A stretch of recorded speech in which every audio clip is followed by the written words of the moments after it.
पहले आपको ढेर सारी शुभकामनाएं। Thank you so much. Singing superstar season 2 के आप विनर हो चुके हैं इतने कम उम्र में, 14 साल की उम्र में इतना बड़ा नाम बनाना, किस तरह से जर्नी रही बताना चाहोगे? जर्नी बहुत अच्छी थी, उतार चढ़ाव भी थे, मज़ा बहुत आया और बहुत मज़ा आया। यही है कि मज़ेदार थी, कभी भी बोर नहीं हुआ और हमेशा कुछ नया सीखने को मिलता था, हर हफ्ते कुछ नया मिलता था और इतने अच्छे अच्छे गाने सुनने को मिले जो मैंने कभी सुने भी नहीं थे और गाने का मौका मिला और इतने बड़े बड़े लोगों के सामने गाने का मौका मिला, उनके साथ में गाने का मौका मिला, तो बहुत अच्छी जर्नी थी। जब आप रियलिटी शो में गए तो किस तरह का रिस्पॉन्स आता था घर वालों की तरफ से, फ्रेंड की तरफ से? रियलिटी शो के अंदर एक्चुअली मैं थोड़ा सबसे आइसोलेटेड था, फैमिली से बात करता था बस, और जो शो के अंदर थे ताकि फोकस जो है वो फोकस मेरा सिंगिंग पे रहे, इसीलिए। इसके अलावा किस तरह से अपने करियर की शुरुआत हुई एंड कुछ बताना चाहोगे कि स्टार्टिंग में किसने आपकी मदद की एज अ सिंगर बनने में एंड किसको देख के आप बड़े हुए? मेरे नाना जी उस्ताद शकूर खां साहब, मैं उनसे हमारे ब्लड में म्यूज़िक आया और मैं सिंगर बना। अ, बहुत छोटा था मैं, सिर्फ गुनगुनाता था ऐसे छोटे मोटे गाने इतना मुझे नहीं पता था कि मैं शो में जाऊंगा या कुछ ऐसा होगा, तो नाना जी मुझ पे बहुत प्राउड फील करते थे। नाना जी ने मेरा, नाना जी की एक शागिर्द है, उनका नाम है प्रताप सिंह जी, नाम लेना चाहूँगा, उनके पास कॉल आया था सारेगामा से कि कोई अगर आपके पास है, आपके गुरुजी के पास तैयार हुए हुए तो बताइए, तो उन्होंने मेरा नाम दिया। जिस तरह आपने ट्रॉफी जीती, काफी मैं देख रहा था, काफी इमोशनल थे आपके परिवार वाले। उसके बाद किस तरह से पार्टी हुई एंड आपके कितने सारे सबसे अच्छे दोस्त बने? हिमेश सर से आपने कोलैब भी किया, बट अगर आप बताना चाहोगे कि सबसे अच्छी दोस्ती आपकी किसकी थी ऑन सेट? सबसे थी मेरी तो, क्योंकि हम सब साथ में बैठते थे, तो अगर मैं एक जोक मार रहा हूँ तो मैं इसको भी बताऊंगा और इधर जो जिधर एंड तक बैठे हैं ना सबको बताऊंगा जा जाकर कि मैंने ऐसा ऐसा किया। तो सबसे दोस्ती थी और अभी भी सबसे बात होती है, बट प्रांजल से थोड़ी ज़्यादा होती है क्योंकि प्रांजल के साथ अगर कोई कोलैब करना चाहे कोई भी गाने में, कर रहे हैं। अगर इसके अलावा कोई भी रिमिक्स गाने की मैं चर्चा करूँ, काफी ज्यादा रिमिक्स किया आजकल ट्रेंड पे है रिमिक्स, अगर कोई रिमिक्स गाने अगर कोलैब करना हो प्रांजल के साथ, कर कौन रहे सा हैं, ऐसा गाना है जो कोलैब करना पसंद करोगे? रिमिक्स नहीं, रिक्रिएशन हो रहा है। एक गाना जो आ चल के तुझे, बहुत पुराना गाना है किशोर दा का, वो हम दोनों अभी हमने कुछ नया ट्राई किया उसमें, उसने फोक गाया है, मैंने उसका हिंदी वर्जन लिख के गाया है, और फिर हुक लाइन आता है, तो बहुत जल्द आपको देखने को मिलेगा, 1-2 दिन में ही मिल जाएगा। और बात करें जब आप रियलिटी शो से बाहर निकले तो इंडस्ट्री से किस तरह का रिस्पॉन्स आया, कुछ बताना चाहोगे? ऑफर वगैरह कुछ आए? जी, अभी बहुत चीज़ें हो रही है, बहुत चीज़ों के बारे में बातचीत हो रही है और क्वेरीज आ रही हैं, कुछ कह नहीं सकते, बहुत चीज़ें हो सकती है बड़ी बड़ी। बात करें सिंगिंग की तो जब सिंगिंग शुरुआत करते हैं सिंगर लोग तो किसी ना किसी को गुरु मान के चलते हैं, तो आप किसी को गुरु माने हो? मेरे नाना जी मेरे पहले गुरु जी हैं, जी। और फिर इंस्पिरेशन अरिजीत सिंह। इन सबसे अच्छी बात मुझे ये लगती है कि आपके सभी गाने आप ट्राई करते हो, फोक हो गए, रैप हो गया, क्लासिकल हो गया, सबसे ज्यादा पसंद क्या है आपको और सबसे डिफिकल्ट क्या लगता है आपको? डिफ़िकल्ट तो मुझे कुछ ऐसा लगता नहीं है, बट मुझे थोड़ा सा लगता है कि हाँ, ये चीज़ आप सुन के नहीं कर सकते, वो है क्लासिकल। क्लासिकल आप कभी भी सुनकर नहीं कर सकते, बॉलीवुड गाने आप सुनकर 2 मिनट में एकदम कर सकते हो, लेकिन क्लासिकल में टाइम लगता है। इन क्लासिकल की जो रिहर्सल्स रहता है, प्रैक्टिस रहते हैं, जिसे हम रियाज कहते हैं, किस तरह से आप प्रैक्टिस करते हो? कोई आपकी मदद करता है? आप नाना जी की आप बात की, नाना जी का कितना इम्पैक्ट था आपके लाइफ में? नाना जी बहुत जॉयफुल आदमी थे एकदम, हम्म, हमेशा इंजॉय करते थे लाइफ को और मुझे बहुत प्यार से रखते थे। कभी भी कोई चीज़ आती थी, जैसे आइसक्रीम का कुछ आता था या पानी पूरी का कुछ आता था या जो भी आता था, मूंगफली वगैरह, सब सब मैं खाता था, कुछ भी खाली नहीं जाता था, और सिर्फ मैं नहीं, पूरी गली के बच्चों को खिलाते कभी थे। उन्होंने रोका नहीं? क्योंकि पानी पूरी खाना एज अ सिंगर बहुत काफी रेयरली लोग खाते, क्योंकि उनसे गले में प्रॉब्लम होती है। कभी उन्होंने रोका आपकी स्टार्टिंग एज में या फिर कोई भी?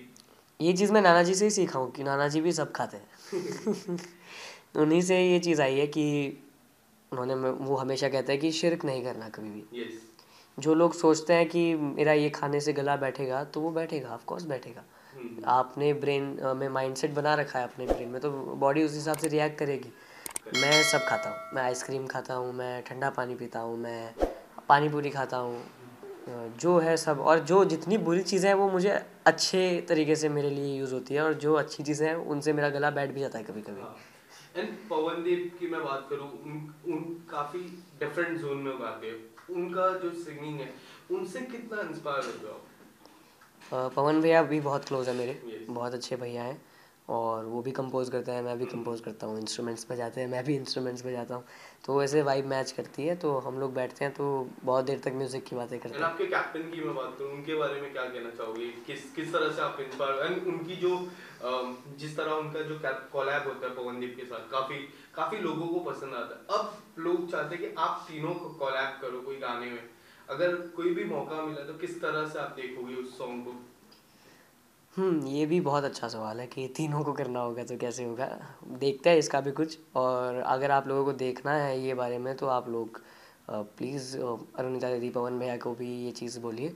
और अरुणिता दीदी ने तो बोला भी था फिनाले के बाद कि होगा, अगर मैं कुछ बनाऊंगा उनके लिए तो वो ज़रूर करेंगे, तो होप है जल्दी कुछ करेंगे। फिर नेक्स्ट महीने ही आपका बर्थडे होगा एंड 15 साल आपको याद है? 15 साल के आप हो जाओगे। अगर मैं 5 साल आगे की मैं बात करूं, जिस तरह हम कुछ फ्यूचर प्लान करते हैं, मैं खुद फ्यूचर प्लान करता हूँ 5 सालों की, 5 साल के बाद यू विल बी 20, क्या है बकेट लिस्ट में अगर कुछ अगर ड्रीम करके रखो, क्योंकि ये जो पीरियड होगा 15 साल के बाद 20 साल तक यू विल बी 20, जो 5 साल में बात करो वो आपकी लाइफ में सबसे इम्पोर्टेंट साल रहेगा जी। एक ट्रॉफी आपने ऑलरेडी जीत चुके हो, कोई ऐसे शो में जाना पसंद करोगे कोई भी, या फिर इंटरनेशनल जाओगे, कुछ भी आपने प्लान किया? बकेट लिस्ट की मैं बात करूं तो आपकी क्या है बकेट लिस्ट? ये है कि मैं चाहता हूँ कि मैं ग्लोबल स्टार बनूँ इन 5 सालों के अंदर। यस। और जैसे सिर्फ इंडिया तक सीमित ना रहूँ मैं, जैसे जस्टिन बीबर जी हैं, यस। और जितने आप देखोगे पॉप स्टार्स हैं आजकल के, जो पॉप सिंगर्स हैं वो अलग ही लेवल पे जा चुके हैं। मतलब आप उनका अगर फ़ैन फॉलोइंग देखोगे, अगर आपको काउंट करने के लिए सोशल मीडिया एक ज़रिया है, तो आपको दिखेंगे 200 मिलियन फॉलोअर्स हैं। यस। इंडिया में किसी सिंगर के नहीं है, नहीं है, वो प्रेजेंटेबल नहीं है। तो मैं चाहता हूँ कि मैं ऐसा कुछ करूँ कि लोग उस लेवल पे मुझे पसंद करें, और इंडिविजुअल भी काम करना चाहूँगा बहुत सारा, और मूवीज़ में गाना चाहूँगा, ऑफ कोर्स, कौन नहीं गाना चाहेगा। किसके लिए गाना चाहोगे मूवीज में? कोई ऐसे एक्टर के लिए अगर कुछ जिसको आप रिप्रेजेंट करना चाहो, कोई ऐसे कलाकार सुपरस्टार, या फिर कोई शाहरुख जी हो गए, बिल्कुल। सभी के फेवरेट शाहरुख खान, उनके लिए अगर कोई गाना गाना चाहोगे तो कौन सा ऐसा गाना है जो गाना फिर से रिक्रिएट गाना उनके लिए गाना चाहोगे? मैंने तो ये सोच रखा है मुझे किसी को छोड़ना नहीं है। कोई भी स्टार। सारे स्टार्स के लिए मैं गाना गाना चाहता पर हूँ। सबसे पहले किसके लिए गाना चाहोगे? ये कभी सोचा नहीं है, एक बार शुरुआत हो जाती है उसके बाद तो बस भगवान चाहेंगे तो बहुत सारे आएंगे। बट हाँ, सीरियसली शाहरुख खान जी का, सलमान खान जी का मैं बहुत बड़ा फ़ैन हूँ, तो इन दोनों के लिए गाना चाहूँगा। सलमान सर के लिए एकदम मोटिवेशनल गाना गाना चाहूँगा, और शाहरुख सर के लिए रोमांटिक गाना गाना चाहूँगा। तो इसके अलावा जैसे आपने कहा कि ग्लोबल स्टार बनना चाहते हो आप, तो अभी जो है आरआरआर ने ग्लोबल ग्लोब अवार्ड जीता हाँ है, जी, तो जी, उसको लेकर एज अ सिंगर कितना प्राउड फील होता है? बहुत। विशाल मिश्रा जी का म्यूज़िक है, बहुत उन्होंने क्या कमाल गाया। नाटू नाटू, नाटू नाटू को और आरआरआर को जो अवार्ड मिला है ना, तो अभी इंडिया के लिए बहुत प्राउड मोमेंट है। फर्स्ट टाइम नॉमिनेशन भी हुआ ग्लोब अवार्ड्स में, और फर्स्ट टाइम अवार्ड भी मिला है। और सच्ची में मूवी बहुत हिट है, मैंने देखी है, 2-4 बार देखी है मूवी, और पूरा जो एल्बम है बहुत अच्छा है। और मैं तो ये दुआ करूँगा ऑस्कर भी मिले मिलेगा और ग्रैमी भी मिले, सब मिलेगा। इंडिया अब कहीं से पीछे नहीं रहेगा। 26 जनवरी आ रहा है, तो जी। इंडिया के नाम पे कोई 2 लाइन, कोई ऐसा देश के लिए, जनता के लिए जो आपको प्यार करती है? जी। यहाँ वहाँ सारा जहाँ देख लिया है, कहीं भी तेरे जैसा कोई नहीं है। 80 नहीं 100 दिन दुनिया घुमा है, नहीं कहे तेरे जैसा कोई नहीं। मैं गया जहाँ भी बस तेरी याद थी, जो मेरे साथ थी मुझको तड़पाती रुलाती।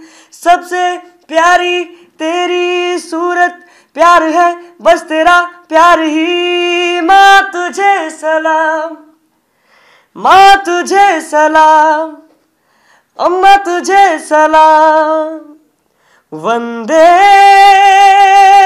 मातरम। फेस्ट 2022 की मैं बात करूं, काफी कमाल का साल आपके लिए बीता और अंत में तो ट्रॉफी आपके नाम हुई 2022। 2023 अब शुरुआती दिनों में है। 2023 को लेके एक आखिरी सवाल रहेगा मेरा आपसे, 2023 को किस तरह से देख रहे हो और किस तरह से प्रोफेशनल वाइज भी देख रहे हो, आप अपॉर्चुनिटीज को देख रहे हो और आने वाले समय में क्या कुछ आपके नए प्रोजेक्ट आने वाले?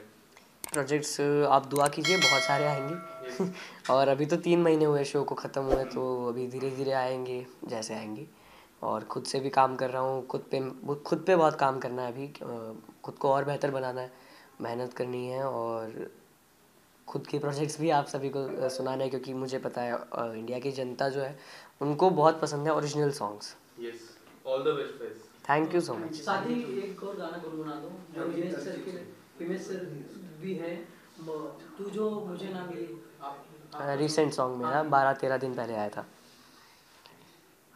तू जो मुझे ना मिली तो बर्बाद खुद को करूँगा, हो जाऊँगा मैं तबाह पर जिद ना मैं ये छोड़ूँगा।